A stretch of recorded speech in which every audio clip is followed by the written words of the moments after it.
Olá pessoal, tudo bom? Mais uma vez aqui dando continuidade aos nossos estudos do Evangelho segundo o Espiritismo, lembrando sempre da importância de fazer a nossa prece, a nossa leitura de harmonização antes, para que possamos ter as melhores vibrações. Agradecendo sempre a presença de vocês aqui comigo virtualmente, agradecendo ao nosso Mestre Jesus, à espiritualidade amiga e aos nossos mentores espirituais que estão sempre conosco, nos apoiando, nos intuindo. Hoje vamos falar do item 5, ponto de vista. E algum tempo atrás, mesmo antes de começar a estudar o Espiritismo, eu lembro de estar assistindo um vídeo e de ter uma pessoa explicando o que era o ponto de vista. Porque estamos acostumados a, dentro de uma discussão, né, abordar um assunto e aí uma pessoa tem uma opinião e a outra pessoa tem outra opinião e aí cada opinião chamamos de ponto de vista. Eu tenho um ponto de vista diferente do seu. Mas aí quando essa pessoa explicou sobre o que era exatamente essa expressão, fez muito sentido para mim. E ela falava pra gente imaginar duas pessoas em locais diferentes olhando para a mesma coisa. Então vamos imaginar uma pessoa que está no térreo de um prédio, né, no primeiro pavimento de um prédio, e ela está olhando para uma determinada situação. Uma outra pessoa está no sexto andar desse prédio e ela está olhando para esse mesmo ponto. Ela está lá da janela dela do sexto andar, olhando para esse mesmo ponto na rua. O que essa pessoa do sexto andar vai ver será diferente do que a pessoa do térreo verá. Então, as duas vão falar, olha para aquele cachorro. As duas estarão vendo o cachorro, tanto a pessoa do térreo quanto do sexto andar. Mas o ângulo de visão será diferente. Então, o ponto de vista, ele é exatamente isso. Ele é o cenário que cada pessoa consegue ver dependendo de onde ela estiver. É claro que com esse exemplo do cachorro que eu dei, estamos falando de lugares físicos. Quando trazemos para o Espiritismo, porque aqui no Espiritismo a gente sempre está falando muito da nossa condição de espírito e da vida eterna, da vida espiritual, precisamos abstrair, né, tirar dessa ideia do lugar concreto e passarmos para um lugar abstrato, que é o nosso lugar evolutivo. Em que lugar estamos? Aqui, mais um pouco acima. E repara que por mais que a gente não esteja falando mais dos andares de um prédio, a nossa evolução, ela também vai numa progressão. Ou seja, a gente também sai de um lugar mais baixo e vai alcançando lugares mais altos no sentido de conhecimento. E quanto maior é o nosso conhecimento, maior é a nossa capacidade de entender certas coisas. Então é como se a nossa consciência ela fosse ganhando ferramentas, novas lentes, vamos colocar assim, para que possamos entender cada vez mais as situações da nossa vida, tanto material quanto espiritual. E aí a gente também pode imaginar quando vamos em algum mirante, eu não sei se vocês já visitaram alguma cidade, ou até aqui no Rio de Janeiro mesmo, eu tô aqui no Rio falando daqui, por isso que eu dei esse exemplo, mas não sei se na sua cidade ou quando você viajou, você já foi a um desses lugares que pode fazer uma trilha, e aí você chega tipo no alto de uma montanha, você chega num mirante. Existem muitas cidades que exploram como pontos turísticos a vista, né? Então você vai num determinado lugar, num determinado prédio, uma determinada torre, e que dali você consegue ter a visão da cidade.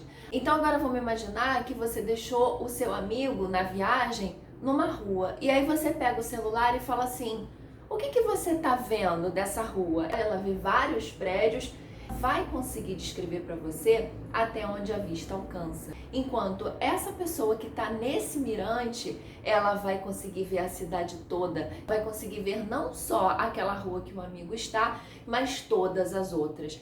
E aí aquele amigo, de repente, ele está numa rua que ele não gostou muito, uma rua meio feia, e vai falar assim: olha, eu não gostei dessa cidade que você me trouxe, que a gente tá viajando, porque eu tô numa rua horrorosa, eu tô numa rua de casas muito feias. Só que esse amigo que tá lá no alto da montanha, ele consegue ver um parque, ele consegue ver uma outra rua que tá totalmente revitalizada, ele consegue ver uma outra parte totalmente arborizada. E o que ele fala? Olha, você tá vendo uma parte dessa cidade, porque a tua visão tá muito limitada porque você tá embaixo. você está conseguindo até ver o final da rua, mas você ainda está vendo só essa rua. Vem aqui para cima do monte, vem aqui para cima da torre que você vai ver que maravilha que é essa cidade. Que outras partes tão lindas que tem essa cidade. E vai falar, tem o parque, tem a rua arborizada, tem aquele bairro onde as casas são todas revitalizadas, todas coloridas. E aí, então, esse amigo que tá lá embaixo, ele fala, peraí, tô indo aí. E rapidinho, vamos imaginar que rapidinho, ele chega lá no alto e ele consegue ter essa visão. Então eu dei esse exemplo para que a gente possa entender que muitas vezes as situações que estamos passando na nossa vida, como situações desafiadoras que nos deixam preocupados, tristes, podem ser comparados àquela rua que o amigo estava lá embaixo. Ou seja, é a visão de apenas um pedaço da realidade. É uma visão muito restrita e muito pequena perto do todo. Agora, quando se consegue perceber o todo, a nossa visão muda, ou seja, o nosso ponto de vista muda.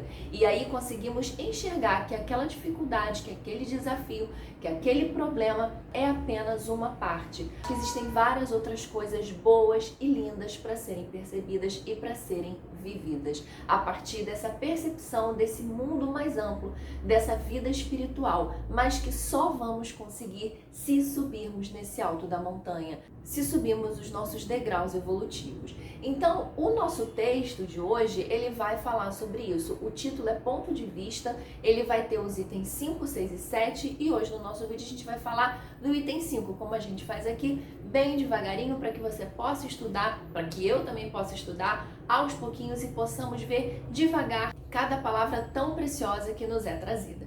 Eu sei que você aí na sua casa está lendo tudo, já está estudando, está fazendo aquela leitura antes, aquela leitura depois, então eu vou destacar alguns trechinhos para que a gente possa ilustrar tudo isso que a gente falou.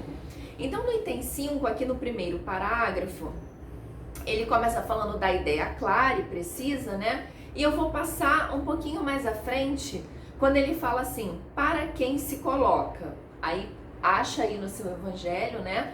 É logo depois, então ele está falando assim, ó, para quem se coloca pelo pensamento na vida espiritual, que é indefinida, a vida corpórea se torna simples passagem, breve estada num país ingrato. E aí a gente pode pensar também agora no seguinte, sabe quando você às vezes tem que viajar para um lugar que você não quer? Seja porque você está a trabalho, seja porque você está visitando alguém, mas você não queria ir naquele país, você não queria ir naquele lugar, naquela cidade, não precisa ser um país, mas assim, naquela cidade. Mas aquela viagem para você é horrível, ou então você queria ir para lá, mas a viagem não saiu como você esperava, e aí dá tudo errado, e vários problemas na sua viagem. Já pensou se você imaginasse que essa viagem representa o todo da sua vida? Se você imaginasse que porque aquela viagem deu errado, tudo tá errado na sua vida? Não é assim. Você vai acabar aquela viagem, algum dia aquela viagem vai terminar e você vai retornar para sua casa, onde a sua vida vai seguir. E assim a gente pode entender com tudo, com relacionamentos, com problemas no trabalho, com problemas na família. São problemas, mas vão passar. São fases, são desafios necessários ao nosso aprendizado. E é colocando a vida espiritual em primeiro lugar que vamos conseguir entender que essa nossa vida inteira aqui é uma passagem.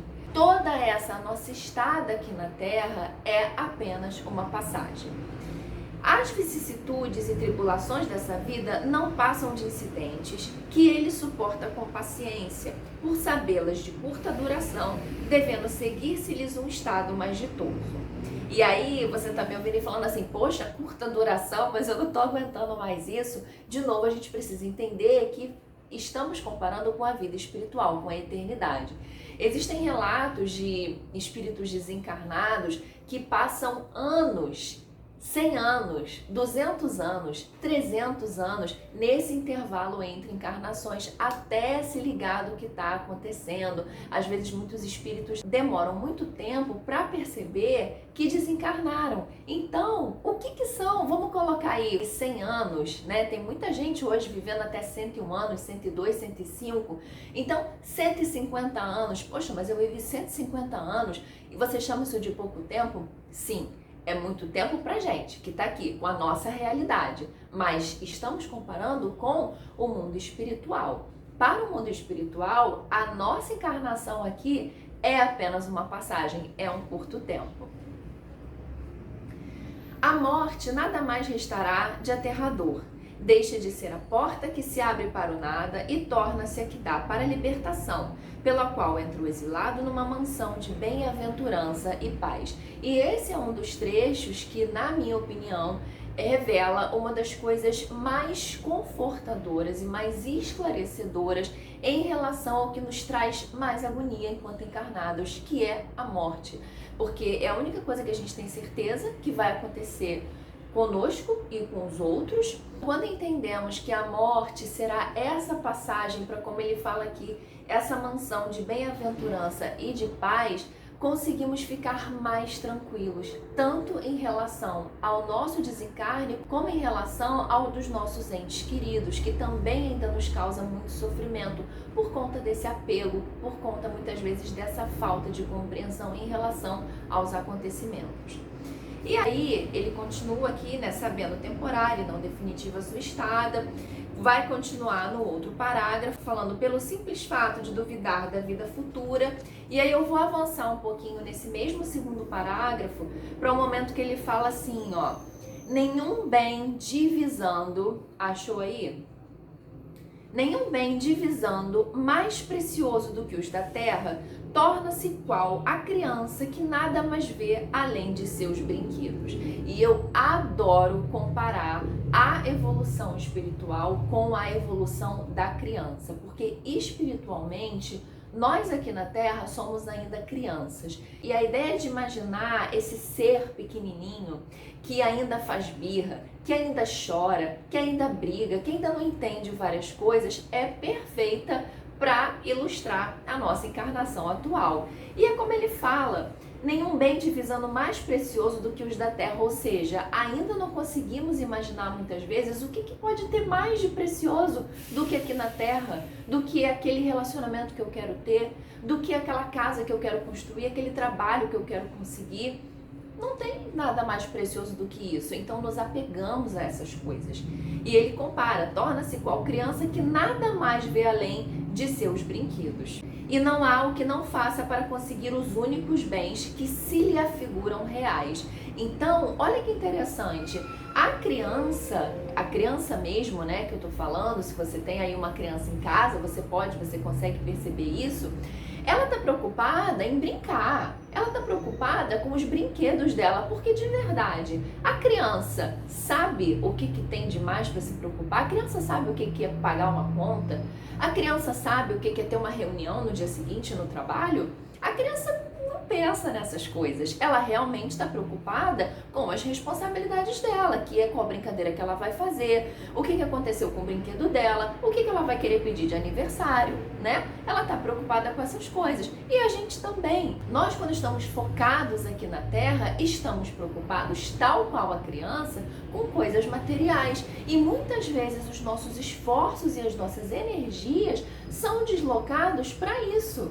Quando passamos por um desafio, o que a gente pensa? Na nossa vaidade, no nosso orgulho, na nossa mágoa, mas não pensamos que aquilo pode estar sendo um aprendizado para um momento posterior, seja nesse período enquanto estivermos desencarnados, ou seja para uma próxima encarnação.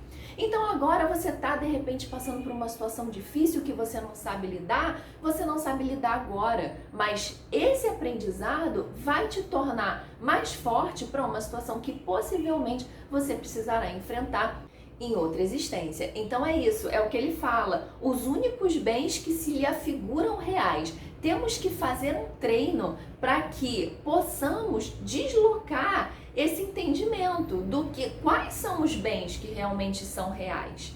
E aí ele continua, a perda do menor deles lhe ocasiona causticante pesar.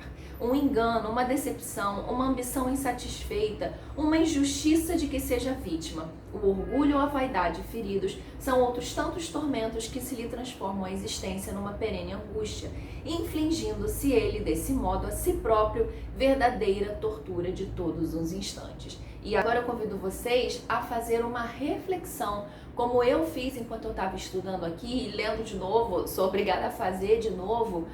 O que a gente tem sofrido, esse tormento, como ele fala, essa verdadeira tortura de todos os instantes? Lembra do dia de hoje, lembra dos dias passados, o que tem deixado você se torturando, o que tem te amargurado, o que tem te preocupado? E aí pega esse problema e faz essa reflexão da vida futura. Pensa qual pode estar sendo o seu aprendizado nisso, para que você possa evoluir. Lembra disso que a gente está lendo? Será que, de alguma forma, é um engano, uma decepção, uma ambição insatisfeita, uma injustiça de que você esteja sendo vítima? O orgulho, a vaidade feridos? Alguma coisa que, na verdade, está atrapalhando o seu dia a dia? Está atrapalhando o seu conforto? E isso está te desestruturando? É uma reflexão que a gente precisa fazer, que esse estudo do ponto de vista ajuda bastante. Agora, descendo mais um pouquinho nesse mesmo parágrafo, para o último trecho. Aquele que se acha no interior de uma cidade, tudo lhe parece grande. Assim, os homens que ocupem as altas posições, como os monumentos. Suba ele, porém, a uma montanha, e logo bem pequenos lhe parecerão homens e coisas. Isso aqui tem a ver com o que eu falei no início, com o exemplo daquela pessoa, os dois amigos que estão viajando, um está naquela rua lá embaixo e o outro já está no alto da montanha. Fez aquela trilha maravilhosa, chegou no alto da montanha e está conseguindo ver, ter a visão panorâmica da cidade. E aqui é interessante porque ele fala que tudo parece grande, tanto as posições como os monumentos, né? A gente pega aí nesses vídeos do YouTube, dá para visitar virtualmente lugares como Egito e a gente consegue perceber aquelas pirâmides, a gente percebe monumentos assim que são gigantescos e tudo realmente parece grande. E ele fala de posições que são as realezas, a gente falou disso no vídeo passado, as nossas autoridades, né, as autoridades desse mundo terreno, e são pessoas que quando investidas nessa posição, às vezes acham que são superiores a tudo e a todos. E aí quando desencarnam tem aquele choque, porque é difícil, né? Uma pessoa que foi rei ou rainha aqui, ou foi uma grande autoridade, de repente chega na espiritualidade e não é mais nada disso, porque esses valores existem aqui. Esses valores nos são emprestados para a nossa evolução, não são a nossa condição perpétua, né? Então, é um choque realmente quando a pessoa não se prepara, quando a pessoa não tem esse entendimento. E aí, para finalizar esse item 5, eu vou ler o finalzinho do último parágrafo, que ele fala assim: daí se segue que a importância dada aos bens terrenos está sempre em razão inversa da fé na vida futura. Esse trechinho, ele fecha perfeitamente o item 5 e fecha perfeitamente tudo que a gente vem falando até agora, porque são coisas contraditórias. Se você entende que a vida futura existe e que ela é a que importa, não é que eu falo isso nos vídeos, né? Não é que a gente vá desprezar as nossas frustrações ou os nossos sentimentos de tristeza, mas vamos entender aquilo sobre um outro ponto de vista. Esse capítulo trata disso. É muito delicado quando falamos em lidar com o sofrimento, porque aqui não podemos ter 8 ou 80. Não é uma coisa assim, eu vou ficar totalmente feliz porque agora eu sou espírita e eu entendi que é vida futura, então eu não sofro mais.